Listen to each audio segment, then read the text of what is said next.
E nesse texto que nós vamos ler de Neemias 6, verso 1, 2 e 3, vai falar de algo aqui, irmãos, que Deus, Ele deseja fazer em nossa vida e espera que nós correspondemos à altura daquilo que Ele quer fazer nas nossas vidas.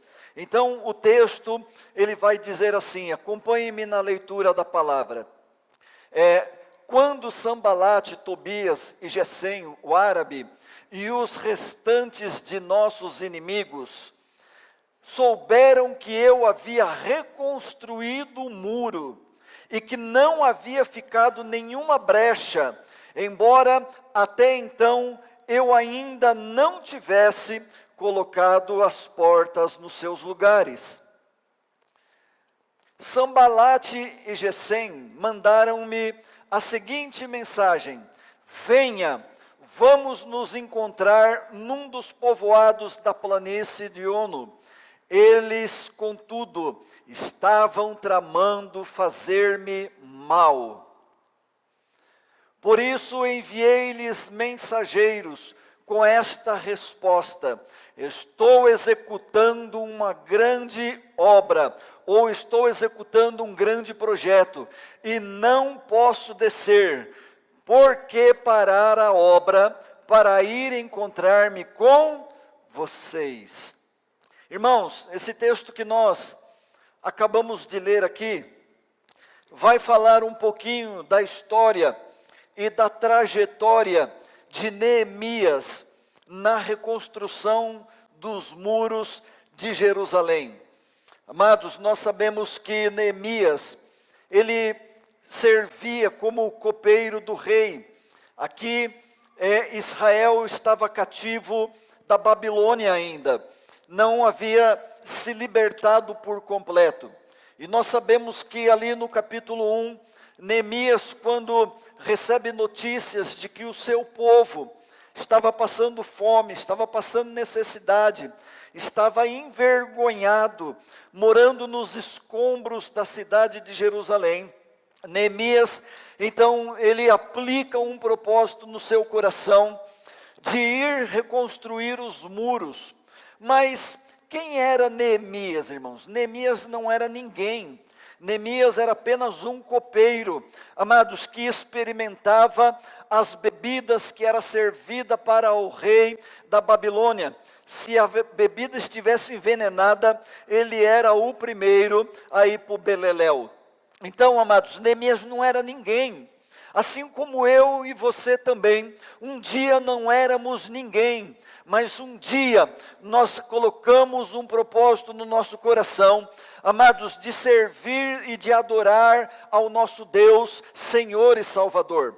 Neemias então, amados, sabendo que iria precisar de recursos materiais e financeiros, vai à presença do rei, amados, e ele abre o seu coração para o rei, e o rei então concede a ele material e provimento para ele construir os muros de Jerusalém. E amados, quando nós olhamos aqui esses versículos que nós lemos aqui, Neemias já trabalhando naquele muro que blindava a cidade de Jerusalém, depois de anos de cativeiro, depois de anos de passar muita vergonha, amados, Deus então levanta Neemias com ousadia para que ele fosse até a cidade ali de Jerusalém e começasse a realizar uma grande obra. Reconstruir, irmãos, aqueles muros, reconstruir, irmãos, a cidade. Não era simplesmente uma obra de engenharia, não era simplesmente uma obra física, não era uma construção apenas. Amados, aquele muro, aquelas ruínas que estavam à cidade, representavam muito mais do que a assolação de uma cidade que praticamente se tornara fantasma, e os que habitavam viviam como ratos dentro da cidade, sem proteção nenhuma. Neemias foi levantado para ir ali, irmãos, reconstruir reconstruir o muro com um propósito, porque aquele muro representava para o povo de Israel proteção, identidade e honra do povo de Deus. Amados, quando Deus nos chama para uma grande obra, como Ele tem nos chamado, nós precisamos entender que Deus, Ele quer que através de nós, na vida de pessoas, na família de pessoas, na casa de pessoas que já perderam a proteção, que já perderam a identidade, que já perderam a honra, que nós sejamos instrumentos de Deus para ir a esses lugares, irmãos, levando proteção, trazendo a identidade do povo de Deus de volta e trazendo a honra de servir ao Senhor com alegria.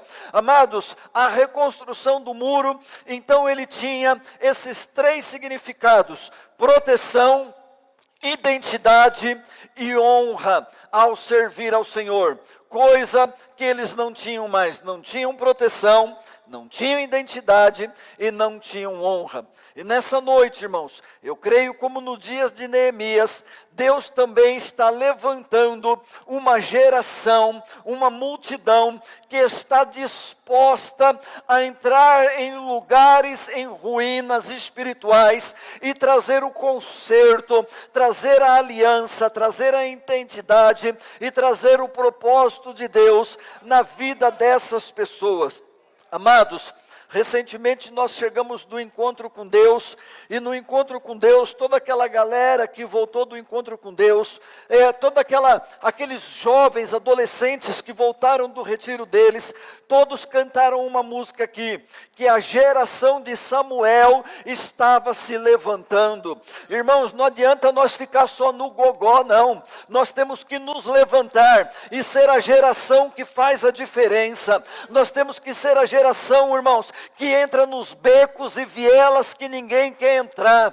Amados, e levantar pessoas para a honra e a glória do nome do Senhor. Restaurar pessoas, levantar pessoas com a sua autoestima para servir ao Senhor com alegria. Talvez você entrou aqui dentro deste lugar nessa noite também, com a sua vida em ruínas. Talvez a sua proteção caiu por terra. Talvez o seu casamento, que era o mais importante, caiu por terra. Talvez a sua família, que era o mais importante, está se desfazendo. Mas eu quero dizer algo para você. Tem Neemias aqui dentro para levar vida aonde não tem vida, irmãos. Tem Neemias aqui dentro para fazer a grande obra do Senhor. Mas olha só que coisa interessante, amados. Neemias, ele sabia qual era o propósito que ele estava indo. Ele sabia que a reconstrução do muro significava proteção, identidade e honra. Todos nós, seres humanos, gostamos, irmãos, de ter proteção, de ter identidade e de ter honra. Já preguei isso em outra pregação minha, que eu falei sobre essas coisas também. Mas veja bem, amados, Neemias, ele estava ali focado no que ele estava fazendo. E Neemias sabia que ele tinha muitos inimigos que tentaram paralisar aquela obra.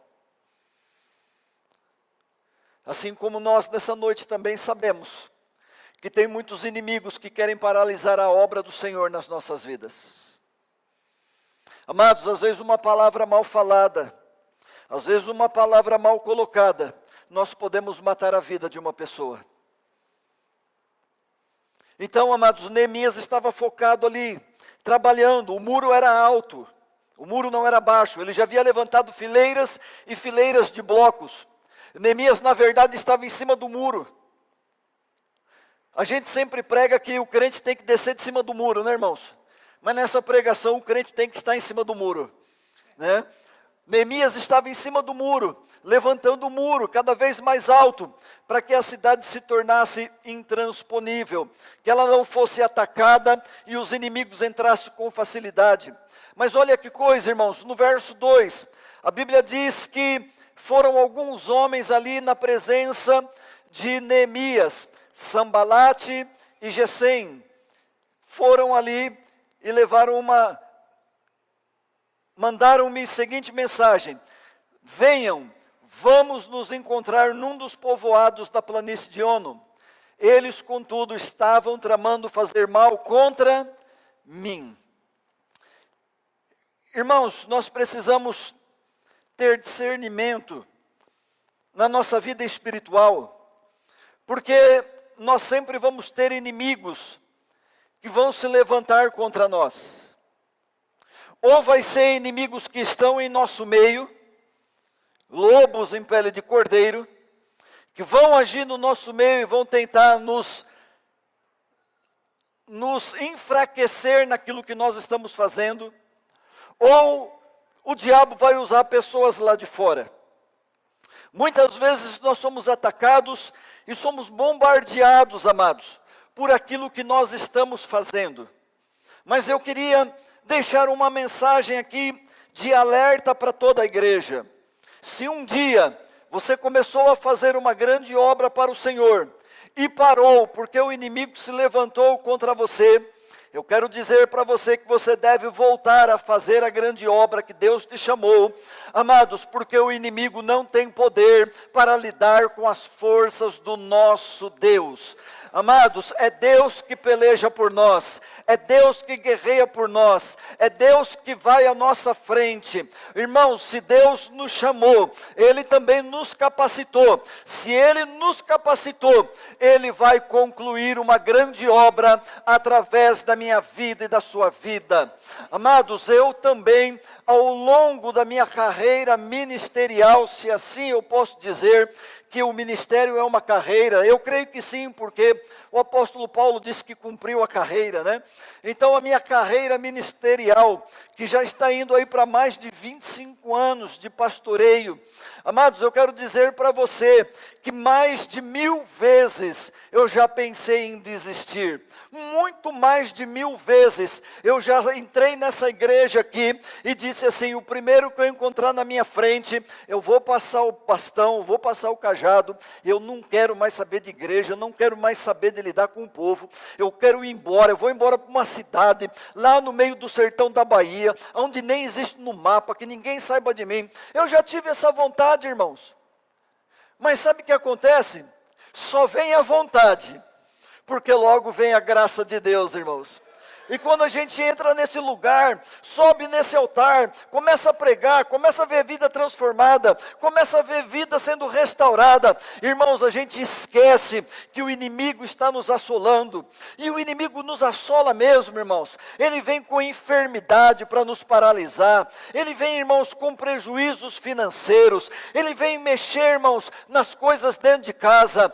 Mas eu ainda continuo afirmando que se Deus é por nós, quem será contra nós? Ô irmão, Ele pode tocar no meu corpo, Ele pode tocar na minha saúde. Ô irmão, não tem problema não, eu estou aqui, as minhas costas é toda costurada, irmão, meu pé é todo costurado, a minha barriga é toda furada, mas eu estou aqui para a honra e a glória do nome do Senhor, até o dia que Deus permitir, irmãos. Então eu quero que você seja assim. Eu quero que você seja assim. Sabe por quê, irmãos? Porque eu sei que a minha perseverança em cima deste altar, ela é exemplo para muitos de vocês. Então não desistam, não parem no meio do caminho. Dificuldades nós vamos ter, nós vamos passar pelo vale da sombra da morte, sim, mas o Senhor estará conosco.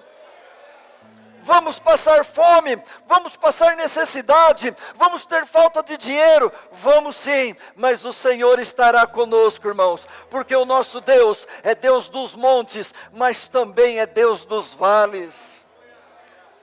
Neemias não se deixou se intimidar com esse povo aí, irmãos. Talvez tenha um Sambalate se levantando contra você, talvez tenha um Tobias se levantando contra você, talvez tenha um Gesem se levantando contra você, mas fique em paz. Foca naquilo que é dos céus, irmãos. Foca naquilo que é dos céus. Não pare não. Não desista não. Irmãos, servir ao Senhor é uma honra tão grande. Às vezes eu vejo pessoas querendo me servir. Eu não quero ser servido por ninguém não, irmãos. Eu não fui chamado para ser servido. Eu fui chamado para servir. Eu não fui chamado para ter os meus pés lavados. Eu fui chamado para lavar os pés dos meus discípulos. Então, se às vezes, para você tem uma honra tão grande servir ao homem, meu Deus do céu, que honra que não tem então, servir o Criador de todas as coisas. Servir Jesus. Irmão, Jesus foi tão fiel, tão verdadeiro, que talvez nós não teríamos coragem de falar algumas coisas que Jesus falou. As pessoas quando procuravam Jesus e falavam assim, eu quero te servir, eu quero te seguir. Para um ele disse assim, as raposas têm seus covis, e as aves dos céus têm os seus ninhos, mas o Filho do Homem não tem onde reclinar a cabeça. Para o jovem rico, Jesus disse, vai, vende tudo o que você tem, doa a sua riqueza aos pobres, depois você vem e me segue. Servir Jesus, irmãos, não é isso que estão pintando na internet, não.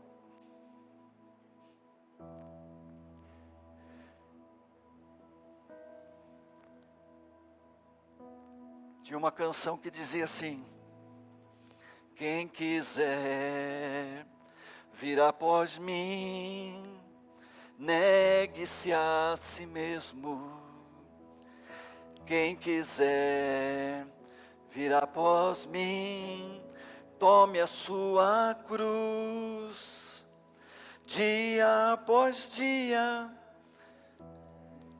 si mesmo, dia após dia, tome a sua cruz. Quem quiser vir após mim, negue-se a si mesmo. Ô irmão, servir Jesus é uma honra. Poder fazer alguma coisa em nome de Jesus é um privilégio muito grande. Neemias não viveu esse tempo que nós vivemos. Neemias não conheceu Jesus, nem ouviu falar dos feitos de Jesus, mas era uma honra tão grande ser escolhido para fazer algo que aos olhos humanos era impossível. Então, irmãos, em nome de Jesus, nunca deixe se distrair pelos convites do inimigo. Diga assim, eu não vou, tá fraco, irmão, vamos lá, eu não vou me deixar distrair pelos convites do inimigo.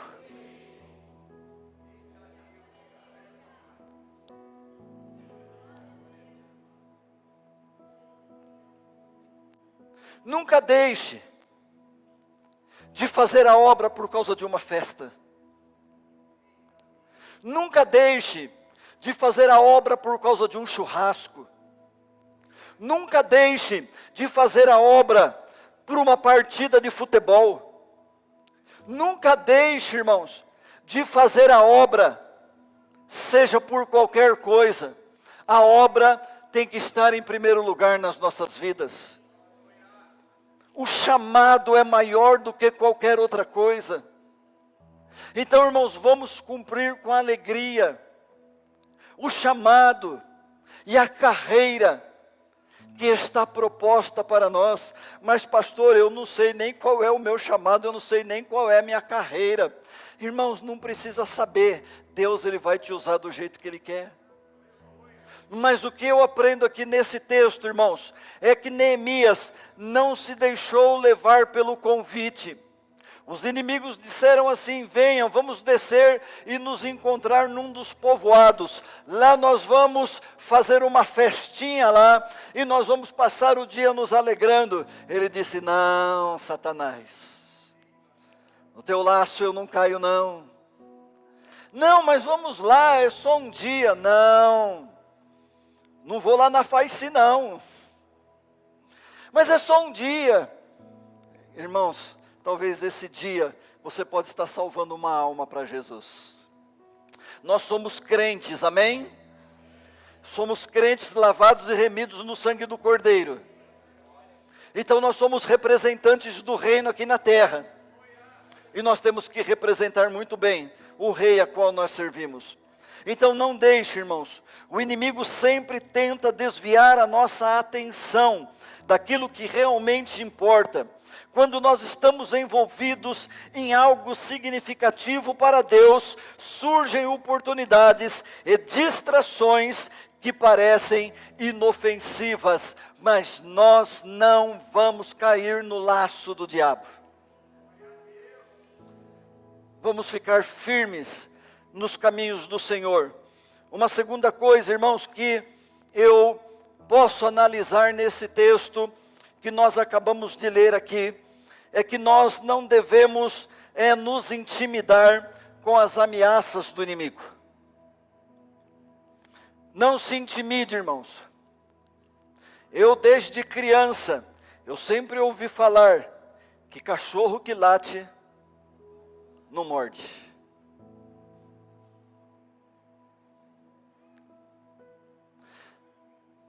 Nós temos que ter um certo temor daquele que não fala nada e faz, que vem na surdina, pega a gente no contrapé.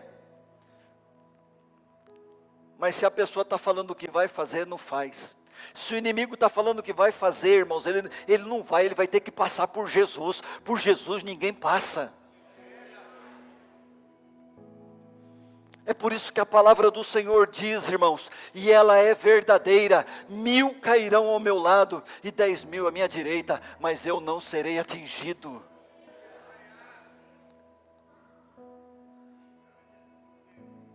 Não se intimide, irmãos, com essas ameaças. Eu compartilhei de manhã aqui, alguns anos atrás, eu não me lembro o nome do livro, o pastor Gleick até falou, mas eu já me esqueci. Era um livro que falava sobre intimidação, quebrando as cadeias da intimidação. Alguém já leu esse livro? É um livro antigo, quebrando as cadeias da intimidação. Se você achar esse livro, compra e leia. Porque, irmãos, o inimigo tem usado essa estratégia da intimidação. O inimigo tem usado essa estratégia dentro da nossa casa. Às vezes com os nossos próprios familiares dentro de casa, nós somos intimidados. Às vezes no trabalho sofremos intimidações. Mas esse espírito de intimidação, ele já caiu por terra na vida dessa igreja, em nome do Senhor Jesus. Então, irmãos, eu não vou aceitar a intimidação. Eu queria ler o versículo 5 ao versículo 9 aqui desse capítulo 6, por favor. Versículo 5 ao versículo 9. Olha só o que diz, irmãos. Então, na quinta vez, Sambalate me mandou um dos seus homens de confiança, com a mesma mensagem. Ele tinha na mão uma carta aberta, em que estava escrito: dizem entre as nações, e Gesem diz que é verdade, que você e os judeus estão tramando uma revolta, e que por isso estão reconstruindo o muro. Além disso, conforme dizem, você está na eminência de se tornar o rei deles. Verso 7. E até nomeou profetas para fazerem em Jerusalém a seguinte proclamação a seu respeito: há um rei em Judá. Ora, esta informação será levada ao rei Por isso, vamos conversar. Ó, intimidação, irmãos. Você está sentindo o peso da intimidação aqui do inimigo? Quem é você, cara? Você está querendo tramar alguma coisa contra nós? Tá, Neemias? Você está querendo causar uma rebelião contra nós? Você está contratando gente para se passar como profeta, para apregoar nos povoados que você será o novo rei? Olha, vem aqui, vamos conversar. É isso aqui que está dizendo ali, irmãos. Intimidação. Verso 8. Eu lhe mandei esta resposta. Nada disso que você diz está acontecendo. É pura invenção sua. Irmãos, quando inventarem coisas a seu respeito, não se assuste não. Por favor, preste atenção nisso que eu estou falando. Quando inventarem coisa de você por aí, não se preocupe não. Porque vão inventar sim. Quem não nos ama vai inventar. Já inventaram, irmãos, tanta coisa de mim aqui, mas nunca se provaram nada. Ah, o pastor é isso, o pastor é aquilo, o pastor é isso, ah, o pastor é ladrão, o pastor é gay, o pastor é isso. Irmão, já falaram tantas coisas.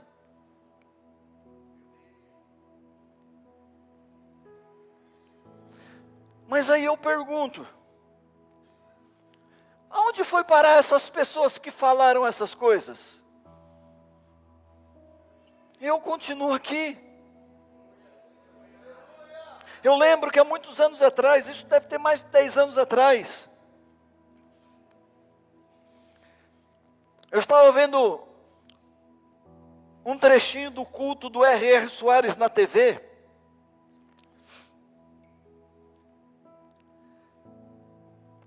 E naquela pregação do R.R. Soares, ele estava expondo para a igreja uma calúnia que se levantou contra ele. E ele não saiu se justificando daquela calúnia que levantaram contra ele. Mas eu lembro que no culto dele, ele disse assim para o público e para as telas de televisores: daqui 5 anos, vocês verão aonde eu vou estar. E daqui 5 anos, vocês verão esses que estão me caluniando aonde estão. O R.R. Soares está até hoje na televisão. Quem se levantou contra ele, aonde foi parar? Ninguém mais sabe. Então o inimigo vai inventar coisas, irmãos. Mas não creia nas invenções.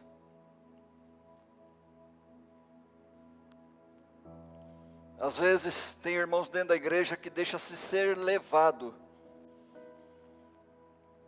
a emprestar o ouvido para pessoas denegrir a imagem de pessoas aqui dentro. Certa ocasião, Jesus entrou na casa de fariseus e publicanos para comer com eles.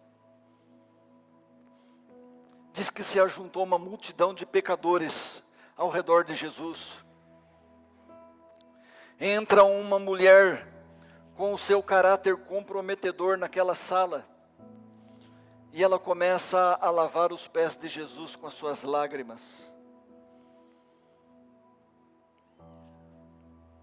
E os próprios pecadores que estavam ali dentro se levantaram para falar da moral daquela mulher.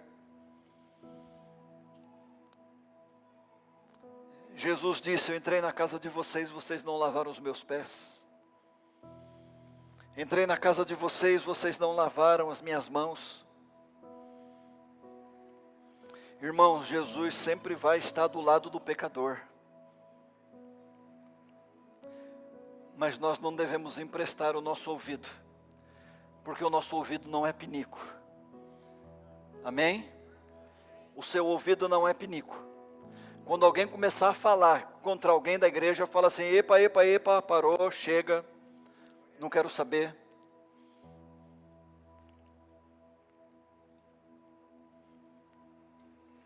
Porque se você der ouvido, o inimigo vai agir. Verso 9. Estavam todos tentando intimidar-nos, pensando, eles serão enfraquecidos e não concluirão a obra.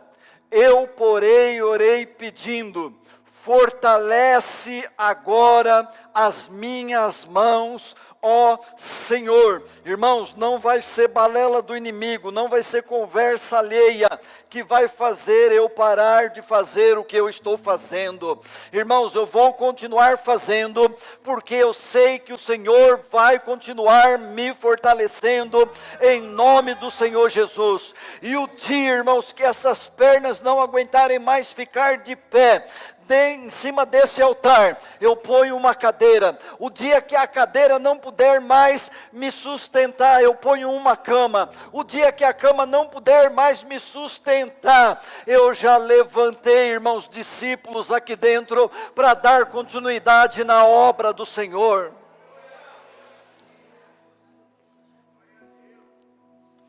Se Jesus falou para a gente ir fazer discípulo, eu estou fazendo, meus discípulos estão tudo aqui na frente. Pessoas a qual muitos não davam nada por eles. Mas eu estou semeando na vida de outros. Porque assim é a nossa vida, irmãos. Um dia falaram assim para mim: pastor André, o senhor é uma sementeira. O senhor semeia e as outras igrejas colhem. Eu falei: eu não quero isso, Senhor.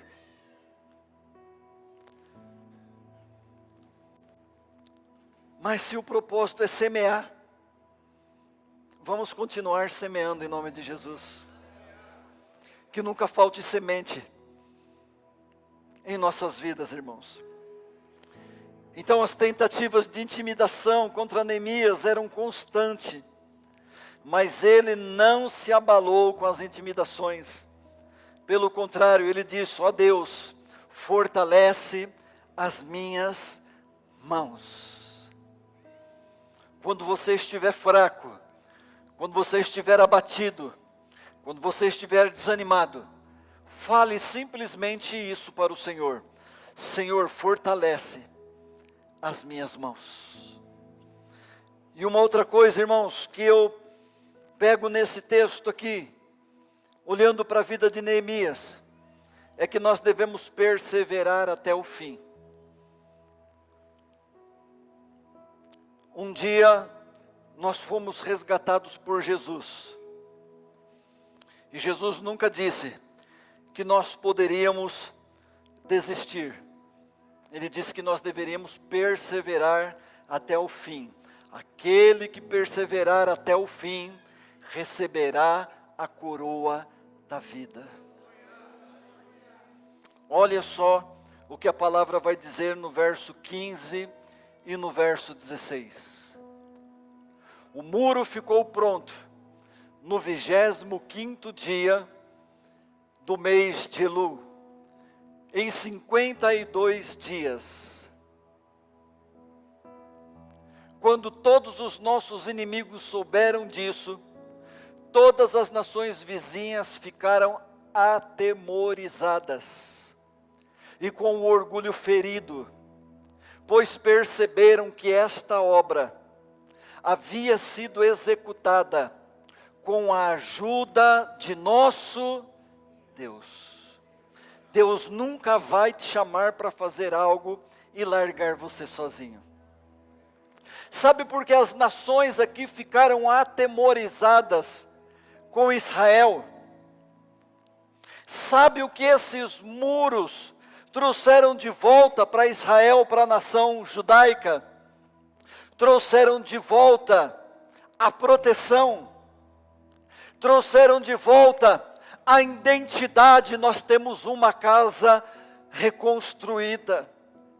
trouxeram de volta a honra. Agora eu até me arrepio aqui, irmãos. E trouxeram de volta a honra. O povo que andava de cabeça baixa, envergonhado, se rastejando como um verme, andando como um rato, dentro das ruínas da cidade, agora está batendo a mão no peito e está dizendo: o meu Deus reconstruiu as fortalezas através da vida de Neemias. O meu Deus levantou as portas que estavam queimadas por causa de Neemias. Agora aqui dentro eu tenho proteção. Eu posso criar a minha família. Aqui dentro eu posso cultuar o meu Deus. A minha honra foi restaurada. A minha identidade que foi roubada, agora foi restaurada. Eu sei quem eu sou. Eu sei para que eu fui chamado. Eu sei o que eu vim fazer aqui. Ei, Neemias, agora é hora de nós reconstruirmos o templo, para nós voltarmos a adorar o nosso Deus. Ei, meu irmão, minha irmã, depois vem a época de Esdras, e o templo é levantado, o templo é restaurado, e por isso, irmãos, que se diz a palavra, que a glória do segundo templo seria maior do que a glória do primeiro. A Bíblia diz que os mais velhos, quando viram o templo reconstruído, eles ficaram assim de queixo caído, porque eles viram que este segundo templo superou o primeiro templo. E aqueles que tinham nascido dentro do cativeiro não viram o templo antigo, mas se alegraram pelo que estava vendo. Sabe o que o Senhor está falando aqui nessa noite?